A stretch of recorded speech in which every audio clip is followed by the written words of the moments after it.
What is up, guys? Cardfight here, and today I'm here with another Cardfight Vanguard deck profile. It's been a while since we last did one of these, but recently I've been having a lot of fun playing the quintessential quintuplet decks from D-BT12, so this is the first deck I'm going to go over.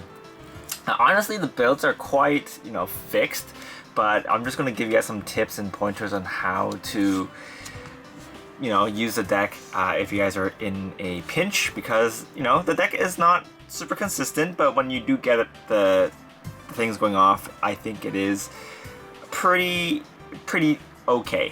It's pretty okay. That's all I'll say. So without further ado, let's get right into the deck profile. So let's start off with the ride deck. So this is the Nino deck. So we're gonna be running the Nino build. So there's gonna be her main thing is not hitting. So like how she is in the anime, she does not get the main character, so she does not hit. So we're much like that. We're gonna be not hitting a lot of times, but that's fine because a lot of things happen when she doesn't hit. So looking at the grade 1 and grade 2, they're pretty standard. The grade 1 just gives you a crest, and the grade 2 gets 10k by not hitting. When something doesn't hit, she'll get plus 10k. 5k if you only have if you don't have 5 quints in the memory. So when you ride the grade 1, you get the crest, and what the crest does, this is the same for all of the quints. Soul Blast 1, look at the top card of your deck equal to the grade that you're currently in, and if it is a quintessential quintuplet, then you can put that card into memory. If you already have a quint in the memory with the same name, then you can call it through Vanguard Circle instead. So that will help you get a little bit of advantage if, this deck doesn't really have a lot of ways to get advantage, and this is one of them. Just by spamming your memory of quints, you'll be able to call something like back out to attack with or boost with. So yeah, and our main grade 3 obviously is the Nino. And on play, all the quints have the same effects. On play, you can look at top 7 of decks, top 7 cards of our deck, and then choose 2 of those cards, 2 of the two quints, and then you can add one to your hand, and then the other one goes into memory, and then you shuffle your deck afterwards. So mainly you're going to use this card to fetch pieces that you haven't gotten yet, or your attackers. And then the second skill is when you have 6 different quint cards in your memory, you'll be able to get 1 critical. And then the third skill is when this card attack does not hit, you can counter +1 to restand this card, but the drive and crit will be fixed to 1. So for Withstanding Vanguard, I think it's actually pretty strong. It's very similar to the Dragonic Descendant from before, except when she doesn't hit, you don't have to discard anything to withstand. So I think it's pretty good. And I think her grade 2, the grade 2 double rare that comes with this deck, the triple rare that comes with this deck is the best one of the quints, but we'll go over that a bit later. So for the rest of the build, for the main deck, we are running 3 of the Ninos, obviously. You put 1 in your memory. So a lot of the problems that this deck has is persona riding. Usually if you can choose, you'll probably put this into your memory last. This one and your order, you want to put those in last because they are the most useful. So if you see some other cards that you can put into memory that you don't already have in memory, you can put those instead of this one. Obviously, if you don't have a choice, you just still put this in there, but that will definitely decrease your chances of persona riding, which might be a problem, but that's okay. Next, we are running 4 of the orders. So the order is very good. I think it's one of the best orders out of the quints. So first skill is you can choose 2 of the same cards, name of the card with the same name in your drop, and put 1 to the bottom of the deck, and then put 1 into the memory. And then if you put at least 1 card back with this card's effect, then you can activate the following effects depending on how many cards you have in memory. Give it 3 or more, then you can choose a quint in your drop and call it to the Vanguard Circle, and it gets plus 5k. If you have 5, you can counter charge 1, and if you have 7, your Vanguard gets the skill of all your quints, all the quints in your front row rear guards will get plus 15k. So it's pretty good. I think the Miku one is also pretty good, but I think for Nino it's better when they're at 5 damage, because they will need to drop a lot of cards.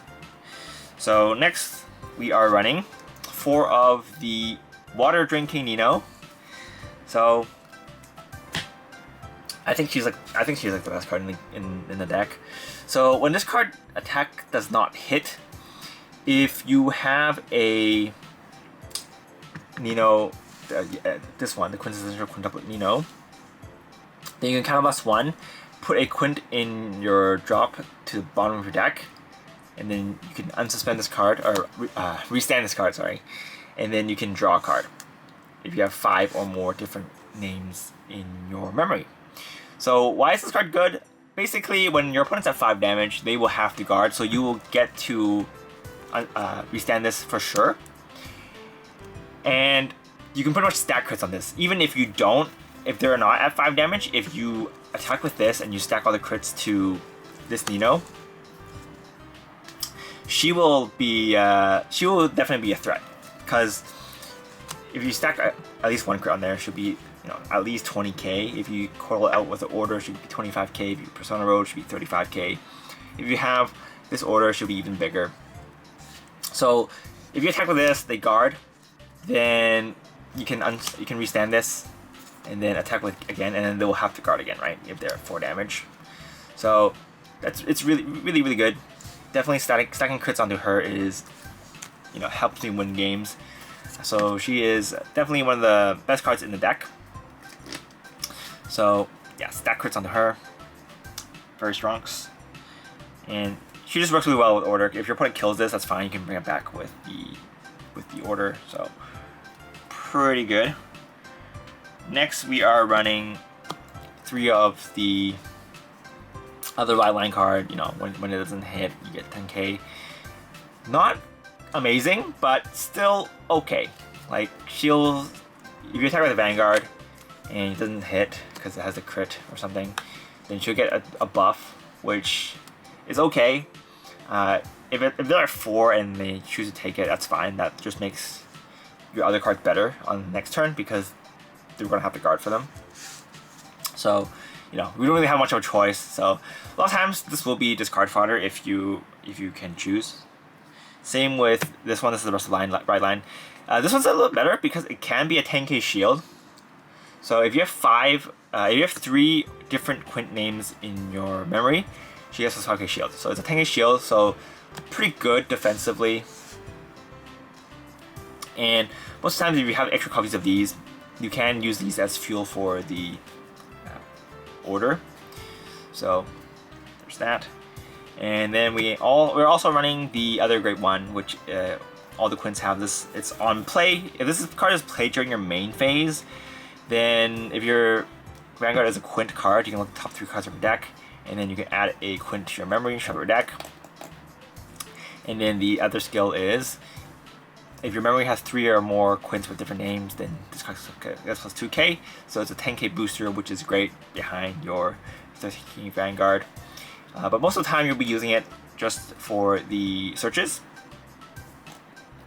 because she's one of the only other ways you can expedite your memories. So yeah. And to round off the quints, we're running 2 more copies of the grade 0. We're not running 3. We do have other things that we want to run. So we're running 2 of these. 2 is enough. You just need 1 to shove into memory. If you still blast the grade 0 and use it with your order, that's fine as well. You can just shove this to the memory, and then shove this back into your deck. This goes back to the right deck, which compresses your deck a bit, which is pretty good. Same goes to all the other right line cards. If you use it in conjunction with the order, shove the main copy, the main deck copy into your memory, and then your right deck copies will go into the right deck, which then helps you compress your deck a bit. If not, that's fine as well, because you can shove these back in, which will help you get good cards back in your deck, which is fine. Alright, now for the non-quint cards. So we're running 1 of the cups. just because Persona Riding is kind of hard in this deck if you get one of these in early. So you want to be able to Persona Ride because the 10k does make a difference. So yeah, running one of those. You're running 2 Swirlers. So Swirler is just a generic good card, but they actually serve a different purpose in this deck. The Soul Charge is kind of important actually. If you do not manage to Persona Ride, that means you will not be able to use the crest for another turn. So if you have the Swirler, you can slap the Swirler down, get extra soul. That way, on turns that you don't Persona Ride, you can still Soul Blast to get your crest search. So it's pretty good. I was running more of these before, but 2 is enough. You don't actually need it that often. You just need it on the turns that you don't Persona Ride, which, let's be honest, if you don't Persona Ride, you know, the 3 turns, you're probably already dead. Either you're already dead or your opponent's already dead, so you don't really need more than 2 copies of these Swirlers.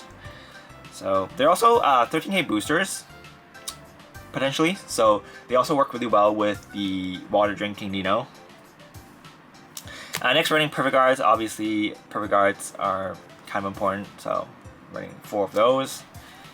Feels really bad when you check 3 non-quint cards on your crest checks, but it's okay. I don't really expect to hit into the quints on my grade 1 and 2, but when it does, it definitely helps the deck a lot, so yeah. Alright, next for the triggers, we're running 7 crits. You can definitely run 8 crits. I'm running 4 draws just because, you know, again, this deck doesn't really have a lot of ways to generate advantage. So I'm running the 4 draws just to get a little bit more draws to, you know, save a bit of a hand. Especially early game, when you slap down your stuff to do your searches and attacks, you leave yourself pretty vulnerable because your only way to get advantage is from the other drive check from your Nino and your water drinking Miku draw. Also, if you have overflowing memory, then you can get some cards back with your memory, but besides that, nothing really gets you advantage. So the draws kind of help, and obviously we're running 4 of the heals as well as the over trigger.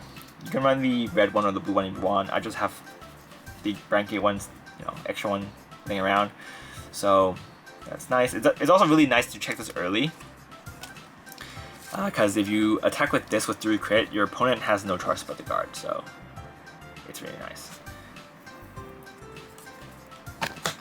So yeah, the deck is really fun. I think one of the strengths this deck has is actually deck compression. Because your crest, by putting your cards into memory, you're obviously compressing your deck, and it's not rare for this deck to double trigger on your attacks. So actually, I think it's just, so far what I've played, it's pretty much the same for all the quint decks. Double triggering is not hard to do. Obviously, if you're not lucky, then you're just not lucky. But yeah, I think another layer that this deck has is just, you know, just compressing the deck. Even if you don't, if you check something in your crest that you don't really need, just put it into memory anyway, just so you can compress your deck. Same with other cards, honestly. Unless it's like your Persona Ride or your Water Drinker, if you search for a duplicate copy, even with this Nino, just shove it into memory and potentially, you know, compress your deck. So that's one of the main tips I have for you guys. But yeah, this deck is really fun, and it's really fun. It's a fun deck, and it is something I'm really enjoying playing. Honestly, I enjoy playing the quint decks more than I do for the other cards. For other decks I built in D-BT12, I built Vanguard and Orphist. Orphist is also pretty fun. I'll probably do a deck profile on Orphist soon, but I'll do that a bit later after I get more testing with those. But yeah, I've been mainly just playing with the quint decks for the last 2 weeks. So that's pretty much it for the deck profile, guys. Hope you guys enjoyed it. This is Cardhaku, and I will see you guys next time. Bye!